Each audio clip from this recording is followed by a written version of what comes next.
کاتێک کە تۆ ڕقوکینەی خۆت بەرامبەر کەسێ دەخۆیتەوە وا نەزانی تۆ ضعیف شخصیتت ضعیفە، تۆ کەسێکی لاوازی، وا نەزانی تۆ کەسێکی لاوازی هەم شخصیتت نییە هەم ناتوانی تۆڵە لە بەرامبەر بکەیتەوە. بۆیە کاتێکە لەبەر خاتری خوار ڕقوکینەی خۆت خواردەوە تۆ بێگومان بەتەڵی، تۆ پاڵەوانی، تۆ بەهێزی ڕاستەقینەی. پاڵەوانی ڕاستەقینە بەپێی شەرع ئەو کەسە نییە کەس ناتوانێت بەرامبەری بوەستێ. لە حەدیثێکی صحیح بخاری مسلم داهاتووە خۆشەویستی خوا فەرمی صلی الله عليه وسلم بە سەحابەکان لەناو ئێوەدا پاڵەوان کێیە؟ پاڵەوان پیاوی بەهێز کێیە؟ وتیانەی پێغەمبەری خوا صلی الله عليه وسلم پاڵەوان ئەو کەسەی هیچ کەسێک ناتوانێت بەرەنگاری ببێتەوە، واتە هەر کەسێ شەڕی لەگەڵا بکات دەیکوژێ، هەر کەسێ زۆرانی لەگەڵا بگرێت دەیدا بە زەویدا. پاڵەوان لای ئێمە ئەو کەسەیە هیچ کەسێک ناتوانێت بەرەنگاری ببێتەوە، ئەو پاڵەوانە. پێغەمبەری خوا فەرمی صلى الله عليه وسلم قال ليس بذلك ولكنه الذي يملك نفسه عند الغضب. نخير پاڵەوان ئەو کەسە نییە ئاوا عەزڵاتی هەڵساوە، ئامەی هەڵساوەتەوە تەحەمولی قسەی ناکات، چی قیمەتێکی؟ تۆ پاڵەوان نیت، تۆ بەهێز نیت، تۆ زۆر لاوازیە، کە ئامەت ئاوا هەڵسێ بد ئام دوو عەزڵاتە بدا لێک، تۆ پاڵەوان نیت، چونکە تۆ تەحەمولی بچووکتری قسە ناکی. پاڵەوان پێغەمبەری خوا فەرمی صلی الله علیه وسلم ئەو کەسە نییە کەس ناتوانێت بەرامبەری بوەستێ.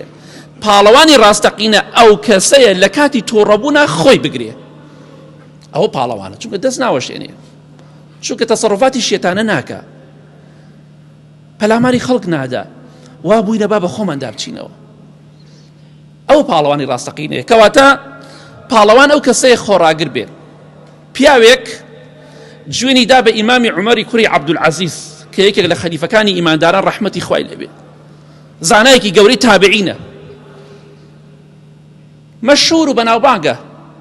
پیاوێک جوێنی پێدا، بۆیە جوێن بە ئێمە بدرێ ئاسایی، ئێمە لە چاوانە هیچ نی، پیاوی دیسکۆش نین ئێمە لە چاو ئەم پیاوچاکانە ڕەحمەتی خوایان لێبێت. جوێنی پێدا، جوێنی ناشرین، فەرمووی لەولە القیامەة لەئەجەبتوکە. مەڵێ تەبیعەت ناگۆڕێیە، مەڵێ دین کاریگەری بەسەر خەڵکەوە نابێ، وەڵا دەیگۆڕێ بەڵام کەسێک بەڕاستی وەریگرێ.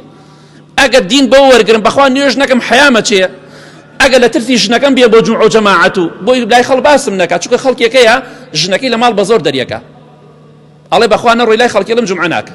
ئەمانە ناڵێم، ئەمانە تەبیعەتیان ناگۆڕێت، چونکە دین کاریگەری نییە بەسەریانەوە. براژن دەست خۆش بێ هەموو جومعە لە ماڵ دەریکە، هەموو جومعە لە ماڵ دەریکە.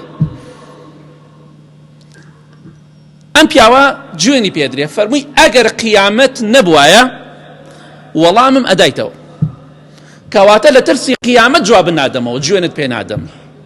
کەواتە مەڵێ دین خەڵکی ناگۆڕێ، خەڵکە گۆڕێ، بەڵام کەسێک وەکو مەبدە گرت بێتی، وەکو مەبدەئێکی سەرچاوەیەکی زۆر گرنگ، بەڵام وەکو عورف و عادەت گرتە بێتت، نوێژ نەکەم حەیامەچێ، ڕۆژوو نەگرم حەیامەچێ، ئەوە نەکەم حەیامەچێ، ئەوە دین کاریگەری بەسەر تۆ نابێ، وەقا هەزار حەج بکەی هە ناگۆڕی، چونکە تۆ وەکو عورف و عادەت گرتوتە. ئەوە ڕێزە، ئەوە شکۆیە، ئەوە حورمەتە. لە ترسی خوا نەبێ، لەبەر ڕۆژی قیامەت نەبێت جوابی جوێنەکەت ئەدەمەوە، بەڵام لەبەر قیامەت جواب نادەم. ئەمە پاڵەوانە. کەسی غەڵەتێکی بەرامبەرت کرد، جا تۆش جوێن بدەی، لەگەڵ فەرق چییە؟ بەخوا هیچ فەرقێکت نییە. ئەو جوێنیدا تۆ جواب بدایەوە، بۆ کەسێک وەشان بۆ کەسێک لێدا، کەواتە فەرقتان چییە؟ زڵمی لێت کردو بیدە دەست خوا، ناشرینتی کردووە بیدە دەست خوا، چونکە ئەگەر کەسێکی کاریگەر نەبی لە دڵی بەرامبەردا، بەرامبەر ناشرینە ناکە. بۆیە چۆن دەڵی کاریگەری تۆ لەسەر جەرگ و دڵی هێتی، بۆیە ئەوە ناشرینت کە، کەواتە گوێی پێمەدە.